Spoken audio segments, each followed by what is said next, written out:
정부와 지자체가 돼지열병 피해 보상금을 지급하기로 한 가운데 양돈 농가들이 보상가의 적절성을 문제 삼고 있습니다. 특고압 전선 매설 문제로 한전과 갈등해온 부천 상동 주민들이 최근 대책위원장을 새로 선출하고 지역과 함께 맞서는 모습을 보이고 있습니다.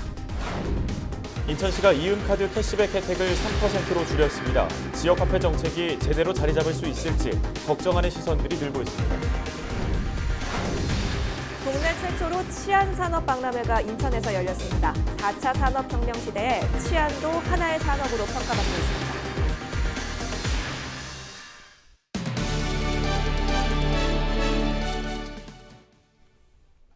시청자 여러분 안녕하십니까? 헬로티비 뉴스 시작합니다. 며칠째 아프리카 돼지열병 추가 확진 소식은 들리지 않고 있습니다. 그러나 이미 피해를 본 농민들에게는 힘겨운 날들이 계속되고 있는데요. 정부와 지자체가 피해 보상금도 지급하기로 했지만 제대로 된 보상길까지는 아직 멀기만 합니다. 이세진 기자가 취재했습니다. 지난달 아프리카 돼지열병을 겪은 김포의 한 농장. 돼지 2,000마리를 키울 정도로 성업했던 농장은 단 한 달 만에 폐허로 변했습니다. 다른 농장도 사정은 마찬가지입니다. 멀쩡한 돼지까지 모조리 살처분한 농가들은 매일매일이 악몽 같습니다. 저희 같은 농가는 지금 다들 언제 이게 1년이 갈지 2년이 갈지 지금 뭐 인터넷에 도는데 지금 마음들이 다 그냥 공중에 떠 있어요. 지금 어떻게 되는지 이게 해야 될지 안 해야 될지. 하지만 언제 돼지를 다시 키울 수 있을지는 여전히 미지수. 이런 상황에서 농민들은 당장 쌓여있는 사료값부터 해결해야 합니다. 정부가 살처분 보상금 50%라도 먼저 농가에 지급하겠다는 대책을 내놨지만 예산을 보태야 하는 지자체들의 살림 사정이 저마다 다르다 보니 이마저도 쉽지 않습니다. 보상금 지급을 서두르고 있는 김포시 역시 30%만 먼저 지급하기로 결정한 상태. 여기에 보상금 평가도 아직 끝난 게 아니어서 보상 단가에 대한 농민들의 불안감이 큽니다.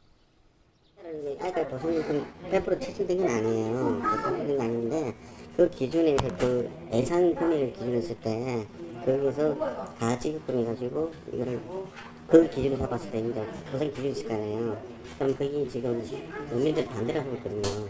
왜냐면 시세 때문에 등락 가격에 따라서 다 다르거든요. 근데 그거를 인정해주는 거 아니잖아요 지금. 지난해 구제역 사태를 겪으면서 김포에서 폐업한 양돈 농가만 모두 3곳.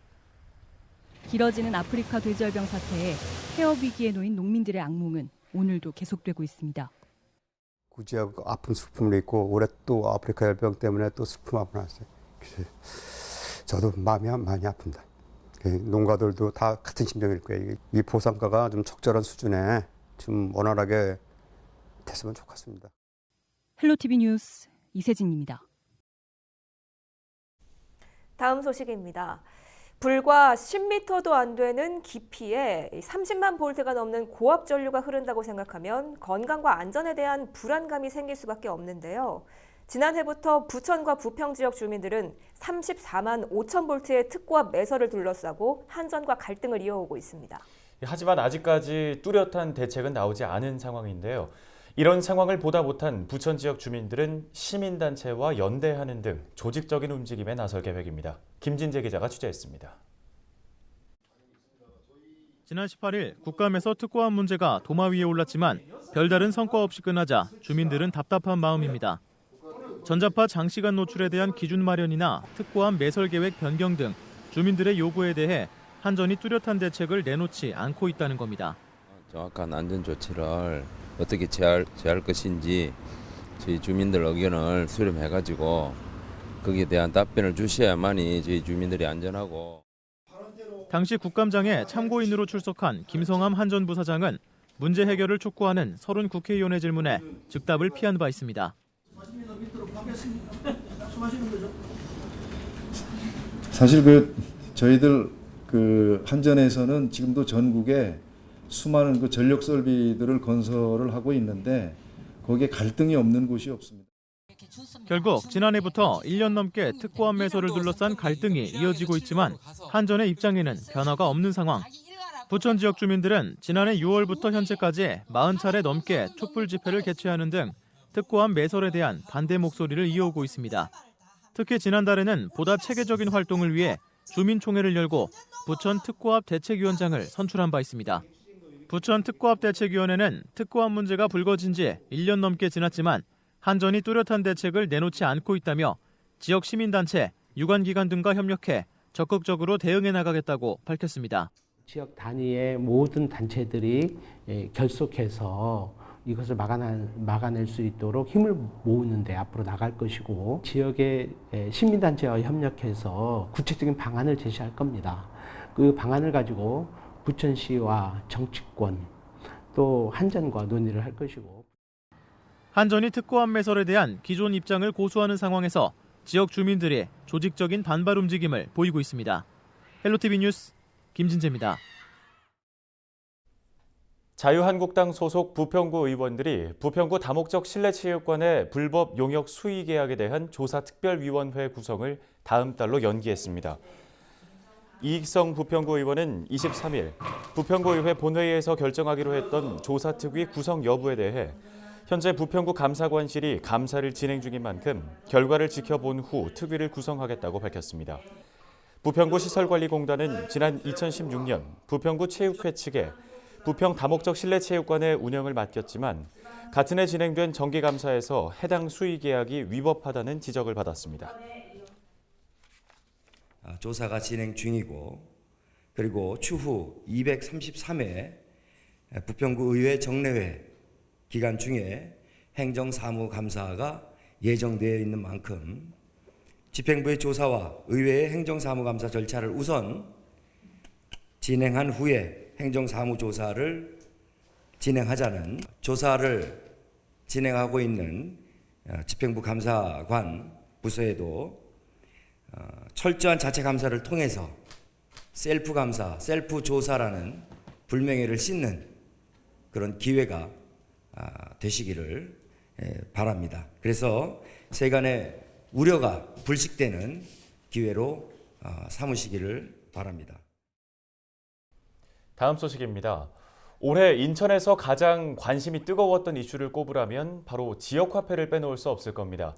지역화폐인 인천 이음카드는 인천시가 지역경제 활성화를 위해 야심차게 추진했던 사업인데요. 아쉽게도 지난 22일부터 캐시백 혜택이 대폭 줄었습니다. 취재기자 스튜디오에 나와 있는데요. 얘기 나눠보겠습니다. 네, 한때 엄청난 캐시백 혜택으로 인기몰이했던 인천 이음카드인데요. 네. 혜택이 줄어들었다고 하죠. 짚어주시죠. 네, 말씀 방금 하신 것처럼 인천 이음카드의 캐시백 혜택이 절반으로 줄어들었습니다. 기존의 6%에서 3% 이렇게 절반으로 줄어든 건데 네. 당초 6% 캐시백을 앞세워 시민들에게 큰 관심을 끌었는데요. 이 지역화폐가 얼마나 큰 화제였냐면 인터넷 커뮤니티는 물론이고요. 제 경우에는 다른 지역에 있는 제 지인들까지 인천의 이 카드는 뭐냐면서 카드의 존재를 물어볼 정도였습니다. 네. 그런데 처음 시작된 지 7개월 만에 혜택이 축소된 건데요. 이번에 카드 혜택이 절반으로 줄어들면서 앞으로는 이음카드로 아무리 많이 결제를 한다 해도 돌려받을 수 있는 캐시백은 한 달에 9,000원을 넘지 못하게 됐습니다. 이달 기준으로 인천 이음카드의 발행액은 1조 1,000억 원을 넘어섰고요. 가입자는 벌써 90만 명 가까이 됩니다. 예. 당초 올해 목표 결제액인 3,000억 원을 진작에 초과를 했고요. 예. 사용에 따른 캐시백은 인천시와 정부의 몫이죠. 늘어나는 부담에 인천시가 인천 이음카드의 캐시백을 3%로 축소해서 운영을 하기로 한 겁니다. 이미 지난 22일부터 시행이 됐고요. 또 캐시백 지원 한도도 30만 원으로 낮아졌습니다. 지난 15일 국정감사에서는 인천 이음카드의 과다한 캐시백 혜택이 재정 상황을 고려하지 않은 선심성 사업이라는 지적도 잇따랐습니다. 인천시는 인천 이음카드를 계속 사용하기 위한 어쩔 수 없는 선택이었다고 이 혜택 축소의 이유를 밝혔는데 인기보다는 지속적 운영으로 가능한 방안을 선택을 했다고 볼 수 있습니다. 인천시의 입장 직접 들어보시죠. 지속 가능한 지역화폐의 모범으로 자리 잡기 위해서는 어떤 방향으로 변화하고 진화해 나가야 하는가라는 질문에 답해야 할 때가 되었다고 생각합니다. 네, 워낙 좋았던 혜택을 줄이는 그런 방안인 만큼 실제로 사용을 해왔던 저희들도 이제 좀 아쉬움이 남는 정책인데요. 그 공백을 대신할 만한 또 다른 혜택이나 제도가 있어야만 그래도 지역화폐로서 인천 시민들이 좀 만족할 수 있는 그리고 더 많이 이용을 할 수 있는 결과가 나오지 않을까 싶거든요. 줄어드는 캐시백 혜택을 보완할 만한 어떤 대체적인 제도 같은 게 있을까요? 네, 아무래도 쓰는 사람은 이게 바로바로 느낄 수 있잖아요. 예. 그래서 이게 혜택이 줄어들었다는 게 보이면 이용률 또한 이게 저조해지지 않을까 이런 걱정이 좀 있는데 인천시는 캐시백 혜택을 낮추는 대신 이 대안으로 내놓은 게 3%에서 7%의 추가 할인을 제공하는 혜택 플러스 가맹점을 확대하기로 했습니다. 예. 소상공인에게는 결제 수수료가 없는 QR 간편 결제를 지원을 하고 소비자에게는 결제와 동시에 3에서 7%를 우선적으로 할인해주는 가맹제도입니다. 서울시가 시행 중인 제로페이 방식과 같다고 보시면 될 텐데요. 현재 인천에서 혜택 플러스 가맹점 수는 1,300여 곳인데 이것을 6만 곳까지 확대하겠다는 겁니다. 매력적이었던 캐시백 혜택을 줄이고 또 내놓은 대책이 얼마나 시민들의 마음을 사로잡을 수 있을지는 지켜봐야겠습니다. 인천시는 내년 인천이음카드의 발행액을 약 3조 7천억 원으로 전망하기도 했습니다. 125만 명 정도로 가입자를 예측을 하고 있고요. 인천시는 소상인들의 자발적인 할인 참여와 또 이에 따른 소비자들의 지역 소비 증대가 선순환 구조를 이룰 때까지 최대한 캐시백 혜택을 이어가겠다는 방침입니다. 네, 인천시의 캐시백 혜택이 줄면서 그럼 각 지역별 화폐는 예. 어떻게 되는 것이냐 이런 궁금증을 갖고 계신 분들이 많은데요. 우리 지역인 부평과 계양은 아직까지 따로 지역 화폐는 운영되고 있지 않지만 추진한다는 이야기는 계속 있어 왔습니다. 어떻게 돼가고 있나요? 네, 현재 추진 중입니다. 근데 부평구와 계양구가 도입을 좀 준비해 왔었는데 실제로 계양의 경우에는 내년도 본 예산에 편성을 해야 하는 상황이었는데요. 이번 인천시의 발표로 인해서 조금은 조심스러운 상황에 놓였습니다. 좀 더 검토가 필요하기 때문에 구체적인 사항을 밝히기는 조금 힘들다 이렇게 입장을 전해오기도 했는데 캐시백 부분에 있어서는 구비를 따로 편성을 하지 않고 또 소상공인 카드 수수료나 또 이런 부분에서 군구에서 추진을 하는 방안이 좀 검토되도록 검토되도록 해야겠다 뭐 이런 이야기를 했는데 사실 세부적인 운영 계획이 잡히려면 지금 상황에서는 조금 더 지켜봐야 할 것 같고요. 부평구의 경우에도 당초 다음 달에 이 지역화폐 도입을 목표로 추진을 해왔는데 마찬가지로 좀 다소 주춤하게 됐습니다. 네. 네, 알겠습니다. 이 인천시의 지역화폐, 인천 이음카드가 기존보다 캐시백 혜택이 줄어들게 되면서 운영 계획에는 변경이 불가피해진 상황인데요. 각 지역의 지역화폐들 추진에 대해서도 앞으로도 계속 전해주시죠. 오늘 얘기는 여기까지 듣겠습니다. 수고하셨습니다.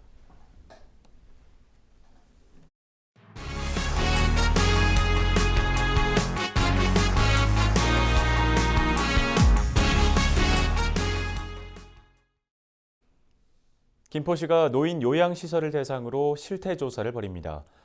김포시는 이달까지 보건복지부에서 지정한 환경 취약시설을 방문해 종사자들의 노인 인권 의식 수준, 인권 침해 실태를 조사하기로 했습니다. 이번 조사를 통해 위법하거나 부당한 사례가 발견되면 강력 조치하는 한편 노인 복지시설 종사자들을 대상으로 인권 교육도 병행할 예정입니다. 다음 소식입니다. 경기도가 정신질환자의 치료비를 지원하는 마음건강 케어 사업이 긍정적인 평가를 받는 것으로 조사됐습니다. 경기도가 지난 12일부터 이틀간 도민 1,000명을 대상으로 실시한 마음건강 케어 사업 인식 관련 조사 결과 응답자의 67%가 잘하고 있다고 답했습니다. 또 직접 신청하거나 가족 등 지인을 추천하겠냐는 질문에 84%가 그렇다고 답했습니다. 경기도는 마음건강 케어 사업을 통해 정신질환 초기 진료비 40만 원과 중증 정신질환자의 치료비를 지원하고 있습니다. 이번 조사는 주식회사 K-스텝 리서치가 전화 면접 방식으로 진행했으며 95% 신뢰 수준의 표본 오차는 플러스 마이너스 3.1%포인트입니다. 인천 유나이티드가 오는 27일 홈에서 수원 삼성과 파이널 2차전인 35라운드 경기를 갖습니다. K리그 잔류의 분수령이 될 이번 경기에서 인천은 무고사의 득점포를 앞세워 수원을 반드시 잡겠다는 각오입니다. 현재 리그 10위인 인천은 승점 29점으로 11위 경남과 승점 1점 차이로 살얼음판 경쟁을 펼치고 있습니다. 하지만 인천은 2013년 12월 홈에서 수원을 2대1로 꺾은 이후 6년 동안 홈에서 수원을 이기지 못해 어려운 경기가 예상됩니다.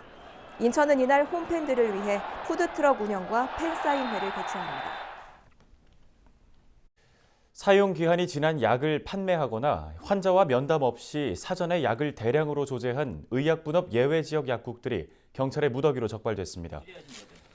경기도 특별사법경찰단은 지난 9월부터 한 달 동안 연천 등 경기 북부 지역 6개 시군의 의약분업 예외 지역 약국 26곳에 대한 수사를 벌여 10개 약국을 적발했습니다. 적발된 약국들은 환자와 면담 없이 사전에 약을 대량 조제하거나 사용기한이 지난 약을 판매한 것으로 드러났습니다. 특사경은 적발된 약국에 대해 형사 입건하고 관할 시군에 행정처분을 의뢰했습니다. 사용기한이 지난 의약품을 판매하다 적발되면 1년 이하의 징역이나 1,000만 원 이하의 벌금에 처해집니다.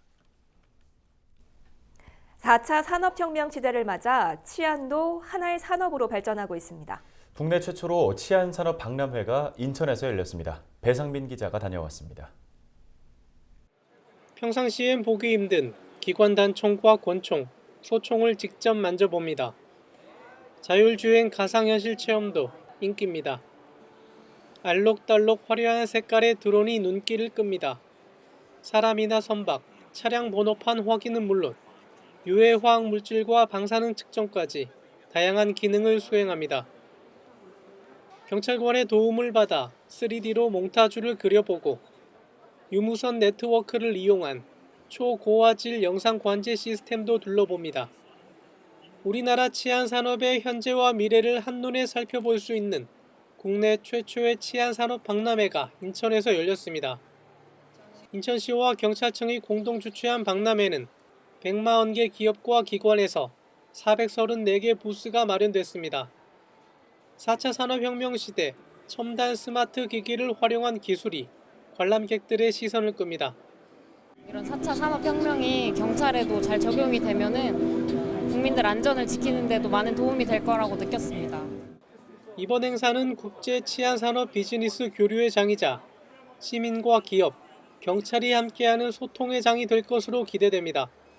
이곳에 오시면 인천의 치안산업의 현재와 미래를 모두 보실 수 있습니다. 저희 인천시는 근본 행사를 계기로 송도뿐만이 아니라 원도심에도 치안 수요를 감당할 수 있는 계기가 될 수 있도록 적극적인 노력을 기울일 것입니다.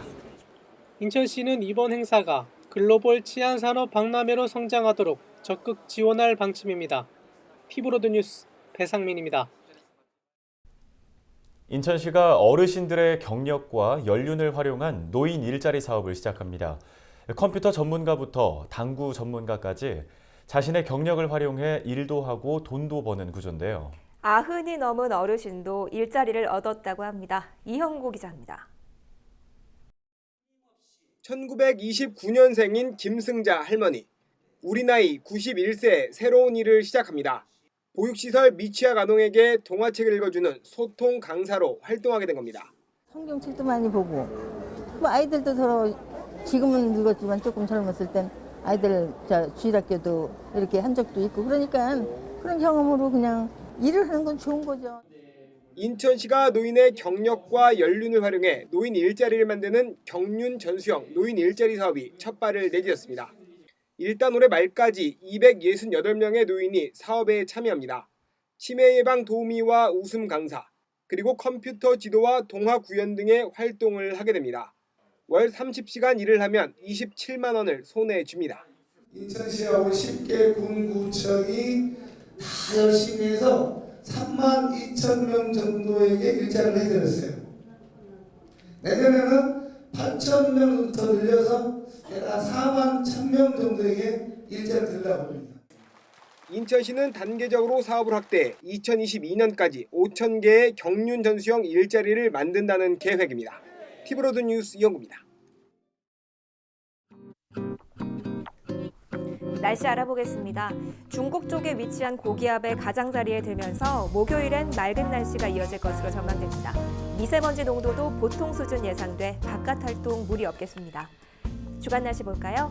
이번 주말엔 오전 기온이 10도 밑으로 떨어지면서 급격히 추워질 것으로 보입니다. 나들이 계획하고 계신다면 얇은 겉옷은 꼭 준비하셔야겠습니다. 더불어 건조한 날씨가 이어질 것으로 보이니까요. 작은 불씨에도 주의 기울이시기 바랍니다. 오늘 준비한 소식은 여기까지입니다. 30일까지 가을 단풍 댓글 이벤트를 합니다. 가을이 담겨있는 예쁜 사진을 북인천방송과 부천 김포방송 페이스북 페이지에 댓글로 남겨주세요. 사진 댓글을 남겨주신 분들께는 추첨을 통해 소정의 상품을 드릴 예정입니다. 뉴스를 마칩니다. 시청해주신 여러분 고맙습니다.